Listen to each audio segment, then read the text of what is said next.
पर्वत पर्वत मैं फिरया, नैन गमाए रोए।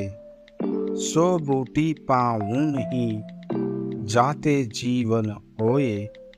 कबीरदास जी कहते हैं कि मैं एक पर्वत से दूसरे पर्वत पर फिरता रहा, भटकता रहा तथा रो रो कर अपने नयन भी गंवा दिए, किंतु मुझे वह बूटी कहीं नहीं मिली जिससे मेरा जीवन बन जाए, अर्थात मेरा व्यर्थ का जीना सार्थक हो जाए। भावार्थ प्रस्तुत पद में कबीर ने ईश्वर को प्राप्त हुए बिना जीवन के व्यर्थ की बात कही है। जा कारणी मैं ढूंढती, सनुसख मिलिया आए। तन मैली पिब उजला, लागे न सको पाए। कबीरदास जी के शब्दों में जीवात्मा कहती है कि जिस कामना से मैं अपने प्रियतम ईश्वर को इतने दिनों से ढूंढ रही थी, वह सहज ही मुझे मिल गया।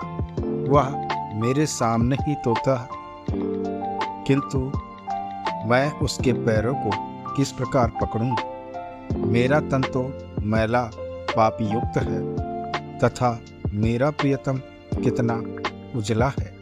इसी कारण मिलन में संकोच हो रहा है।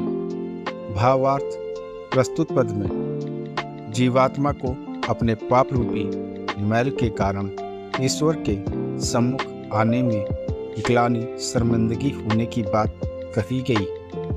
अतः मानव को पाप रहित रहना चाहिए।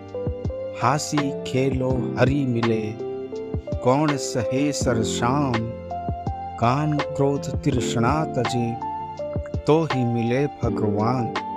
संत कबीर का मानना है कि अगर हंसी खेल में ही भगवान मिल जाएं, तो कौन परेशानी में पड़ना चाहेगा।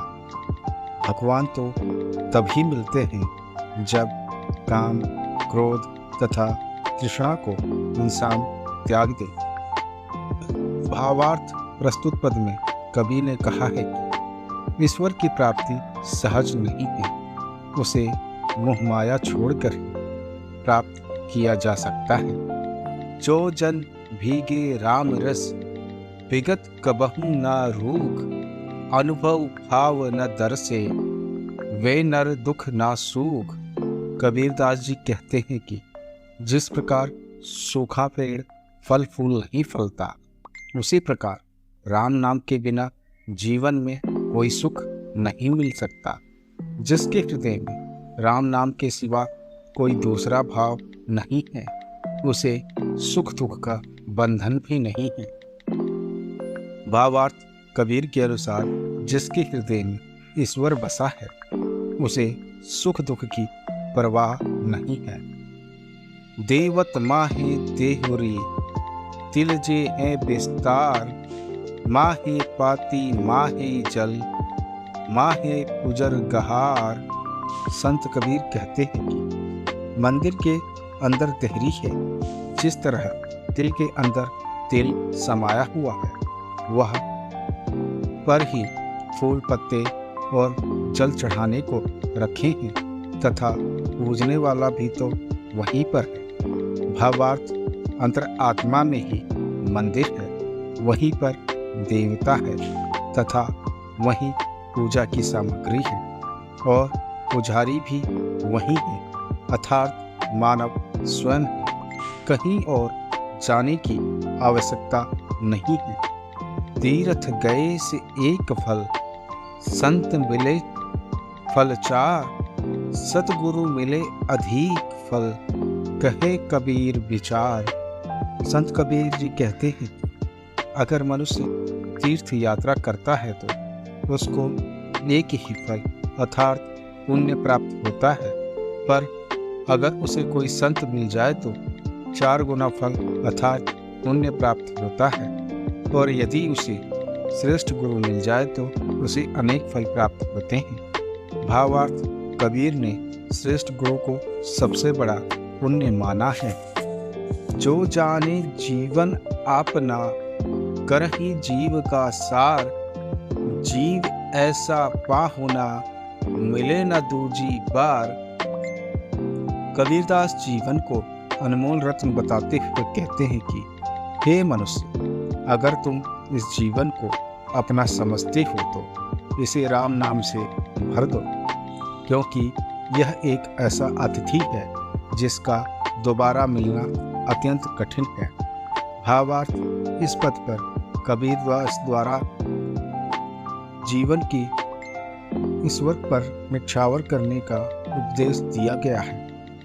ते दिन गए आकार थी, संगत भई न संत, प्रेम बिना पशु जीव ना, भक्ति बिना भगवंत। संत कबीरदास कहते हैं कि जिस व्यक्ति का समय सत्संग किए बिना व्यतीत हो गया, उसे अपना जीवन निसफल समझना चाहिए।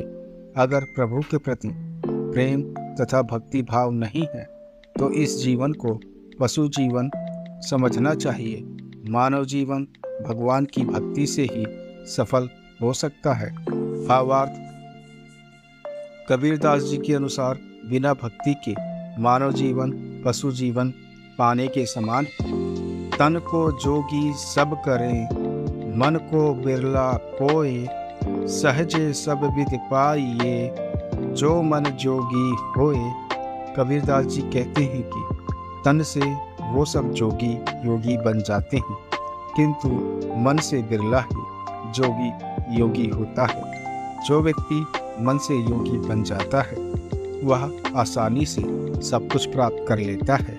भावार्थ, कबीरदास ने इस पद में मन से ईश्वर की भक्ति करने का उपदेश दिया है।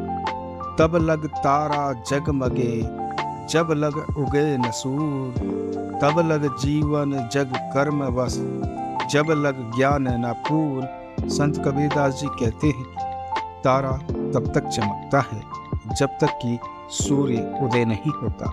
इसी प्रकार जीव तब तक सांसारिक मोहमाया में लगा रहता है जब तक कि उसके जीवन में ज्ञान रूपी सूर्य का उदय नहीं होता है।